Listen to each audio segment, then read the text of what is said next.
আগের পাসওয়ার্ড কিন্তু ছিল 258 রং দেখাচ্ছে, বাট এখন যেটা তুমি নতুন আপডেট করছো সেটা হচ্ছে 247। বুঝতে পারছো? এভাবে চাইলে কিন্তু তুমি বাসা থেকে খুব ইজিলি পাসওয়ার্ডটা চেঞ্জ করতে পারবে যে কোনো ব্যাংকের। ভাই লোকটা আছে না ভাই, সবাই জেনে গেছে, আমি লোকটা চেঞ্জ করুন কিভাবে? লক চেঞ্জ করতে পারো না? আচ্ছা, এটা তো খুবই সিম্পল, আমি তোমাকে দেখাই। তোমার আগের লকটা ছিল 258, ঠিক আছে? এখনের লকটা দেখো এইভাবে কিন্তু খুলতেছে। তো এখন তোমার সমস্যা সবাই জেনে গেছে, তুমি চেঞ্জ করতে চাচ্ছ। সেই ক্ষেত্রে খুবই সিম্পল, প্রথমত এটাকে খোলা রাখবা। খোলা রাখা অবস্থায় তুমি এখানে প্রথমত হ্যাশট্যাগে প্রেস করবা।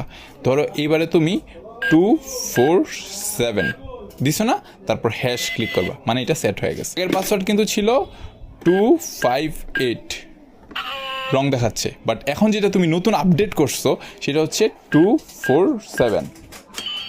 বুঝতে পারছো? এভাবে চাইলে কিন্তু তুমি বাসা থেকে খুব ইজিলি পাসওয়ার্ডটা চেঞ্জ করতে পারবে যে কোনো ব্যাংকের। অনেক ব্যাংকে 2 পাসওয়ার্ড 3 পাসওয়ার্ড হয়, কোনো ব্যাংকে 4 পাসওয়ার্ড। সো এবার ক্লিয়ার? ঠিক আছে ভাইয়া, থ্যাংক ইউ। আসসালামু আলাইকুম। ওয়ালাইকুম আসসালাম।